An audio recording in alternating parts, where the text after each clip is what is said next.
Hello guys, welcome back to my channel. কেমন আছো সবাই? আশা করছি সবাই খুব ভালো আছো, আর আমিও বেশ ভালো আছি। তো সাথী চ্যানেলে তোমাদের সবাইকে অনেক অনেক স্বাগত আর অনেক ভালোবাসা জানিয়ে আজকে নতুন একটা ব্লগ নিয়ে চলে এলাম সকাল সকাল তোমাদের সামনে। তো দেখো, আজকে একটু ঘরটা ঝাড়া মোছা করছি। আসলে বিছানাটা একটু তোলা হয়েছে, তারপরে এখনও ঝেড়ে ওঠা হয়নি, মানে বিছানাটা ঝাড়িনি এখনও। তো সেই জন্য ভাবলাম যে এগুলো একটু পরিষ্কার করি। কদিন আগেই ঘরটা রং করা হয়েছে, কিন্তু দেখো আবারও ঝুল পড়া শুরু হয়ে গেছে। কদিন হলো বলো, এখনও 1 মাসও হয়নি। তো কি করব, এই যে সব আস্তে আস্তে একটু মুছে টুছে রাখছি। আজকে যেহেতু একটু সকাল সকাল ঘুম থেকে উঠেছিলাম, সেই জন্য এগুলো একটু করতে পারছি। আর ছেলে মানে উঠে পড়েছিল, ওকে একটু পরিষ্কার করে ও ঠাম্মির ঘরে দিয়েছি। আর এদিকে দেখো, জানলাটা রোজই ঝাড়া হয়, কিন্তু আজকে একটু ভালো করে ঝেড়ে টেরে মুছে নিলাম, কারণ ছেলে ওখানে উঠে তো খেলাধুলা করে, তো সেই জন্য জানলাটাকে পরিষ্কার করে রাখতে হয়। তো যাই হোক, দেখো আজকে একটু এই টেবিলগুলো ঝেড়ে নিচ্ছি। টেবিলের উপরে ছেলের খাওয়া টাওয়াগুলো থাকে, ওর স্যারেলাক্স, ওর পাউডার, ওর মিছরি, মানে সব কিছু ওর জিনিসগুলো থাকে। তো সেগুলো একটু মানে সরিয়ে সরিয়ে মুছে নিচ্ছি, যেহেতু সব কিছুই মুছছি। তো সেই জন্য টিভিটা, এই টেবিলটা সবই আস্তে আস্তে ঝাড়া মোছাটা করে নিচ্ছি। এগুলো কেন আর বাদ দেবো।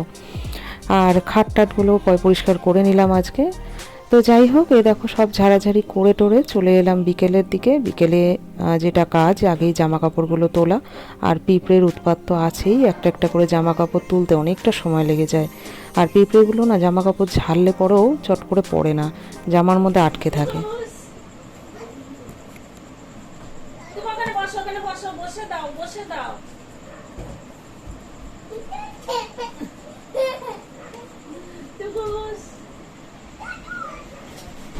আস্তে আস্তে বাবা, পড়েই যাচ্ছে ও।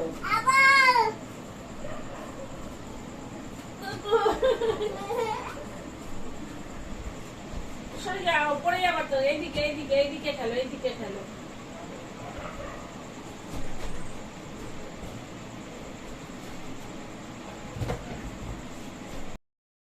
তো দেখতেই পারলে, মা এসে আজকে অনেকক্ষণ ছেলের সাথে একটু খেলছিল। ছেলের জন্য আজকে একটু চিপস টিপস এনেছিল। বলেছিলাম ক্যাডবেরি ট্যাডবেরি আনতে না, কেন অনেক খাওয়া হয়ে যাচ্ছে। বাইরের খাওয়া এত খাওয়া ভালো না, বিশেষ করে এই ক্যাডবেরি ট্যাডবেরিগুলো। তো যাই হোক, তারপরে ওর সাথে খেলাধুলা করে মা তো চলে গেল। আর তারপরে আমি বসে পড়লাম একটুখানি এই যে কাজে।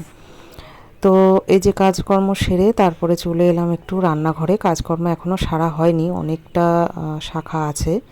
তো সেই জন্য আবার গিয়ে বসবো, এই যে রুটি টুটিগুলো করে নিয়ে তারপরে ঘরে গিয়ে আবার বসবো।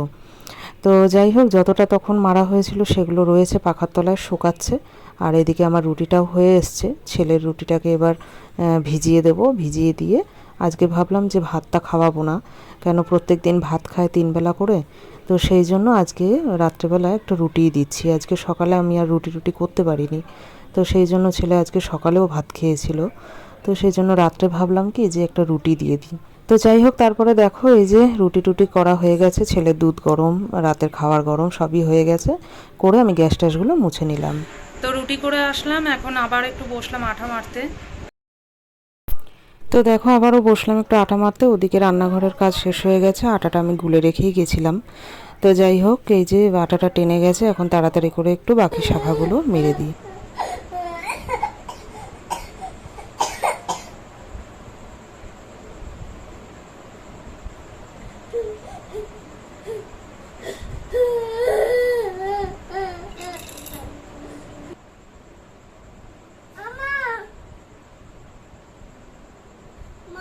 মুখ বন্ধ একদম।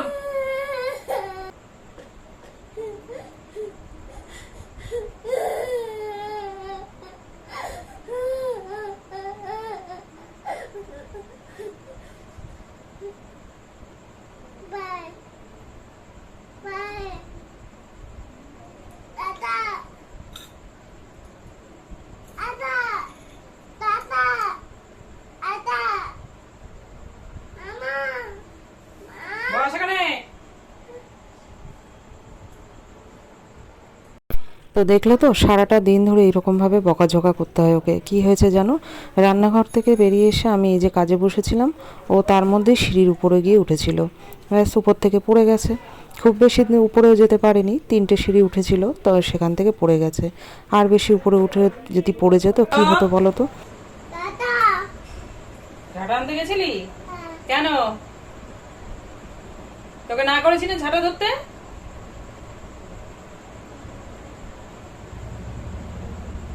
সিঁড়িতে উঠতে না করেছি তো?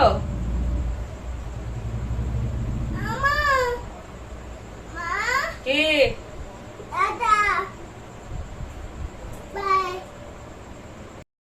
দেখেছো পাটার মধ্যে লেগেছে, সেটাই বারে বারে ও বলছে। উপর থেকে পড়ে গেছে, পাটার মধ্যে টান লেগে গেছে, তো বারবার করে সেটাই বলছে। তো যাই হোক, ভালো করে আমি পাটাগুলো একটু টেনে দিয়েছি, সেরকম কিছু হয়নি, একটু ব্যথাই পেয়েছে। আবার মাঝে সাঝে সিঁড়ির উপর থেকে নিজেই ঝাঁপ দেয়। কি মানে ওকে নিয়ে এই সারাটা দিন আমার এরকম উৎপাতের মধ্যে কেটে যায়, জানো তো। এত দুষ্টুমি করছে, যত বড় হচ্ছে কি আর বলবো। তো যাই হোক, দেখো খাইয়ে টাবিয়ে দিলাম, এবার ওকে ঘুম পাড়াবো। তো বন্ধুরা, কাজকর্ম তো হয়ে গেছে, আর ছেলেটা তখন যেন সিঁড়ি থেকে পড়ে গেছিল, তো সেই জন্য আর কি তখন কান্নাকাটি করছিল। তো যাই হোক, এখন ওকে খাইয়ে দিলাম। এবার আগে ওকে ঘুমটা পাড়িয়ে নিই, তারপরে আমি খাবো। মানে সারাটা দিন ওর পিছনে না প্রচণ্ড ক্লান্ত হয়ে যাই আমি খাটতে খাটতে। তো আগে ওকে ঘুমটা পাড়িয়ে নিই, তারপর আমি নিশ্চিন্তে বসে দুটো খাবো, তারপরে শোবো। তো চলো, আজকের মতো ব্লগটা এখানেই শেষ করছি। দেখা হচ্ছে আবার নেক্সট ব্লগে। ততক্ষণের জন্য কিন্তু সবাই অপেক্ষা করে থাকো, আর সবাই সুস্থ থাকো, ভালো থাকো। তো দেখা হচ্ছে আবার নেক্সট ব্লগে। ততক্ষণের জন্য গুড নাইট, টাটা।